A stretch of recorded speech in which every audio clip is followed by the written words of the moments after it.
Alright, let's dive into the leading theory of the moon's formation, known as the giant impact hypothesis. This fascinating theory suggests that around 4.5 billion years ago, a Mars-sized celestial body, often referred to as Theia, collided with Earth. The sheer force of this massive impact resulted in a colossal amount of debris being ejected into space. Now, you might be wondering what happened to all that debris. Well, over time, the ejected materials began to come together and coalesce, eventually forming the moon that we know today. It's incredible to think that such a violent event led to the creation of our planet's natural satellite, isn't it? The giant impact hypothesis is widely accepted by scientists due to several key pieces of evidence. For example, the composition of the moon's rocks is remarkably similar to that of Earth's mantle, which supports the idea that the moon formed from the remnants of our planet. Additionally, the moon has a much smaller iron core compared to Earth, which is consistent with the idea that the majority of the iron from the impactor body stayed within Earth. However, it's important to note that the giant impact hypothesis isn't without its challenges and unanswered questions. Some scientists are still exploring alternative theories, but the giant impact hypothesis remains the most widely accepted explanation for the moon's formation. So the next time you look up at the night sky and see the moon shining brightly, remember the incredible story of its formation, a tale of cosmic collisions and the birth of our closest celestial neighbor. Let's now explore the relationship between the moon and Earth's tides. The gravitational interaction between these two celestial bodies has a significant influence on the rise and fall of sea levels, which in turn impacts coastal ecosystems and marine life. So how does this all work? Well, as the moon orbits around Earth, its gravitational pull creates a force that affects the movement of water on our planet. And this force causes the water to bulge outward in the areas of Earth closest to and furthest from the moon. These bulges are what we commonly refer to as high tides. As Earth rotates on its axis, different areas of the planet pass through these high tide bulges, experiencing the rise and fall of sea levels. This cycle typically occurs twice per day, resulting in 2 high tides and 2 low tides. The sun also plays a role in creating tides, but its influence is less significant due to its greater distance from Earth. The moon's impact on tides is crucial for the health of coastal ecosystems and marine life. For example, coastal wetlands and estuaries rely on the regular influx of water from high tides to provide nutrients and support diverse plant and animal species.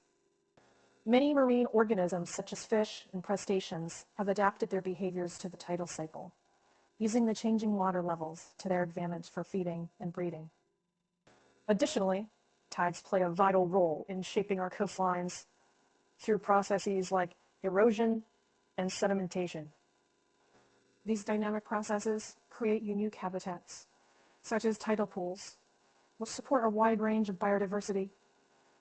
In summary, the moon's gravitational interaction with Earth has a profound impact on our planet's tides, influencing the health and diversity of coastal ecosystems and marine life. So, the next time you take a walk along the beach and marvel at the change in tides, remember the role our lunar companion plays in this fascinating natural phenomenon.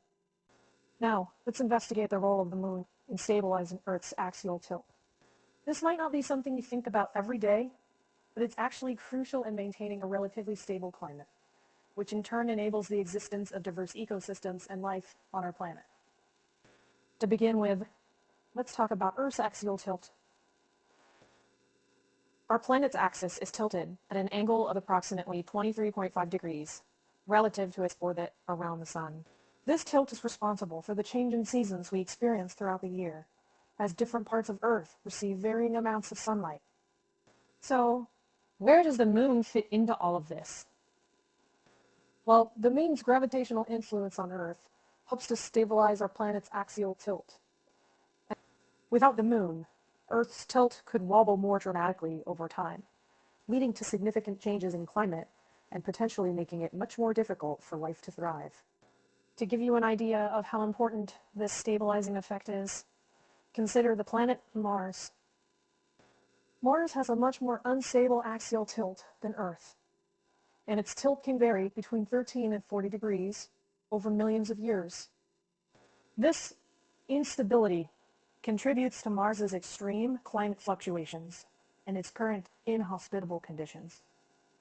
Thanks to the moon's stabilizing influence, Earth's axial tilt remains relatively constant, allowing for the development and persistence of diverse ecosystems across our planet.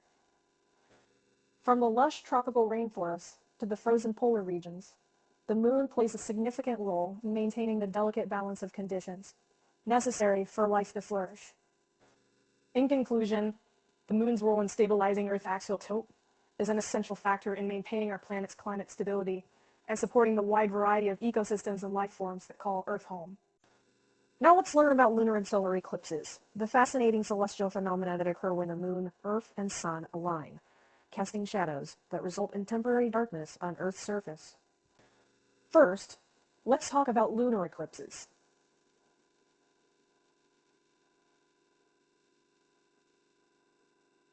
A lunar eclipse occurs when Earth comes between the sun and the moon, casting its shadow on the moon's surface.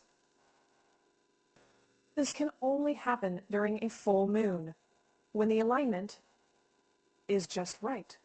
During a total lunar eclipse, the moon appears to turn a reddish color, often referred to as a blood moon. This reddish hue is caused by sunlight passing through Earth's atmosphere, which scatters shorter wavelengths of light, like blue and green, while allowing longer wavelengths, like red and orange, to pass through and reach the moon. Next, let's discuss solar eclipses.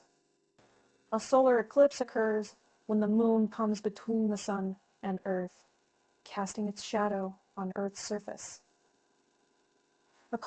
This can only happen during a new moon when the alignment is precise.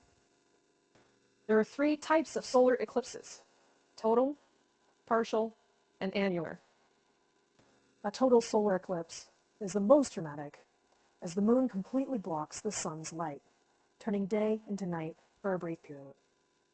Partial solar eclipses occur when the moon partially covers the sun, while annular solar eclipses happen when the moon's apparent size is smaller than the sun's, leaving a bright ring of sunlight visible around the moon. Both lunar and solar eclipses provide unique opportunities for scientists to study the moon, the sun, and Earth's atmosphere. For example, during a total solar eclipse, scientists can observe the sun's corona, its outermost layer, which is usually obscured by the brightness of the sun itself. In conclusion, lunar and solar eclipses are awe-inspiring celestial events that occur when the moon, Earth, and sun align perfectly. These phenomena not only captivate observers around the world, but also provide valuable opportunities for scientific research and a deeper understanding of our solar system. Finally, let's study the moon's geological features and evolution. By examining its impact craters, lava-filled basins, and overall composition, we can gain valuable insights into the history of our solar system. Isn't it amazing how much we can learn just by looking at our nearest celestial neighbor? First, let's talk about impact craters.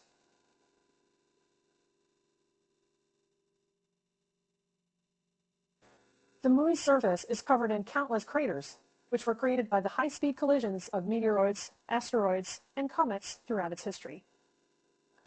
These craters range in size from small, bowl-shaped depressions to enormous basins, spanning hundreds of kilometers.